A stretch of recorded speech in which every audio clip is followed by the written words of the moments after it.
Hello everyone. Welcome back to your English class. I'm Jasmine and this is the 38th module.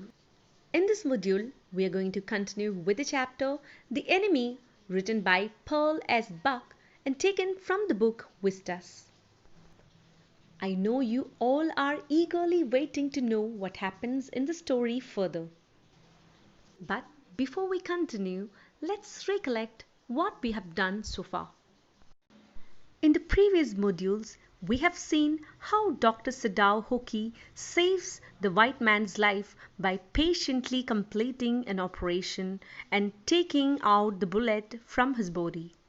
We have also seen Hana helping the white man to get well soon and feeling cautious about the danger ahead as her servants started behaving differently.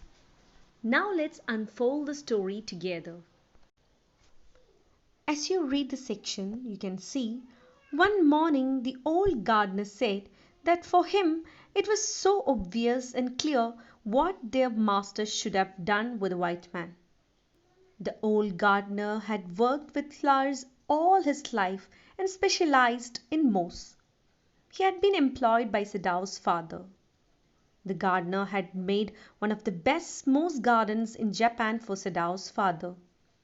He would sweep the bright green colored carpet of the moss clean so that the sharp breeze of pine tree could not spoil the soft velvety surface.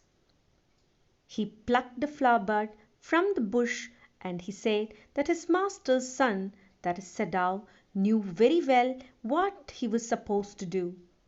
He added that when the man was almost dead, he should have left him to bleed him to death. As a reply to the gardener, the cook said disrespectfully that their master was so proud of his skill at saving lives and that he did not bother whose life he was saving. While saying this, she cut the neck of a hen skillfully and held the bird as it shivered. She let the blood of the hen flow into the wisteria plant, because the old gardener had instructed her that blood was the best fertilizer for plants, and he did not allow her to waste a single drop of it. Later you can see Yumi also joins to this conversation. She was worried about the fate of Sadao and Hana's children. She wondered that when they grew up they would be labeled as the children of a traitor. As Sadao was helping an American, all the people of Japan would consider him to be an enemy of Japan, a traitor of his own country. As you read further, you can see all this conversation happens in front of Hana. You can see that as Hana stood in the veranda arranging the flowers, the servants discussed the matter in her presence as they wanted her to know their views about the matter. Hana also felt that the servants were right, but she had some feelings for the injured man which she could also not analyze. She did not like the prisoner, neither was she attached towards him. The day before, the injured man told her that his name was Tom. Hana did not like him at that moment also. She had reacted by bowing her head mildly. She saw that her reaction hurt the injured man, but she did not want to reduce this hurt that she had caused to him, because the injured man was a great trouble to her. His presence was a threat to Hana and Sadao. As you read further, you can see Sadao was performing his role perfectly. He would examine the wound every day. One morning the last stitches were removed from the injured man's body and he would be as well as ever in the next 15 days. In the meantime, Sadao went to his office and wrote a letter to the chief of the police to report the entire matter to him. Sadao started his report and he wrote that on the 21st of February an escaped prisoner was washed up on the shore in front of his house. He just typed this and opened the drawer of his desk and kept this unfinished report in it. On the 7th day after that, two things happened. The servants of the house left in the morning. They had tied their belongings in huge pieces of cloth. When Hannah got up in the morning, she saw that the work had not been done. The house was dirty and the food had not been cooked. She realized that the servants were up to something. She was shocked and horrified when she came to know that the servants were leaving. But Hannah did not show her feelings to the servants. Instead, she remained calm and maintained her grace as the lady of the house. She paid the servants and thanked them for their services. As the servants had been working there for many years, they were crying, but Hannah did not cry. The cook and the gardener were very old employees. They had been employed by Sadav's father and had served Sadav since his childhood. But Yumi was crying because she would miss the children. She was so sad that she ran up to Hannah after she had left. Yumi said to Hannah that if the baby missed her at night, she could call her.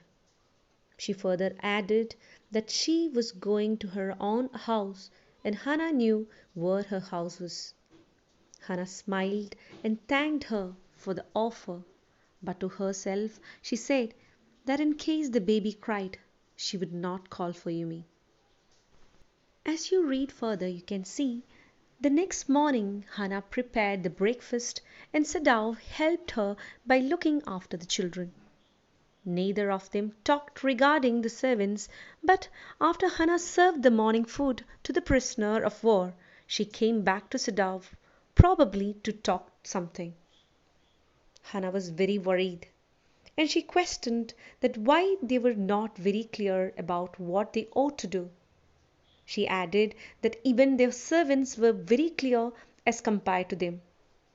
She said that why were they behaving differently from other Japanese people?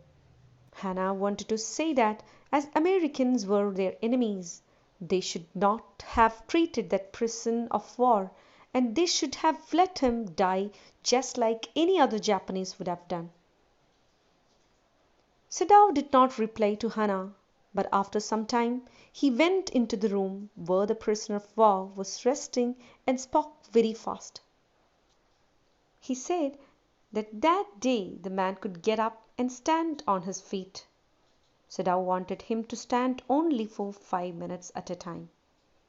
Further, he added that the next day he could try to stand for double the time, that is 10 minutes.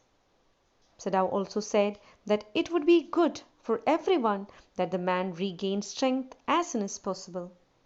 Sadao hinted that they wanted to get rid of the American as early because he had become a cause of trouble for them. Here Sadao saw that his words brought a hint of terror and scare on the face of the young boy. His face was still very pale and colorless because he was very weak. The boy spoke in a low voice and said, "Okay." It appeared that he wanted to speak something more, but he just said that he wanted to thank Sadao for saving his life. But Sadao was very expressionless when he said that the boy did not need to thank him yet. As he spoke this, he saw that the hint of scare again appearing in his eyes. Here the writer compares the boy's terrorized eyes to that of a scared animal. The injury marks on the neck of the boy turned the bright red in color for a while. Sadao thought that what caused those injury marks, but he did not ask the boy about them. So it is already mentioned in the beginning that day two incidents happened. We have already discussed the first incident. Now let's wait and see what is the second incident in the next module. Thank you.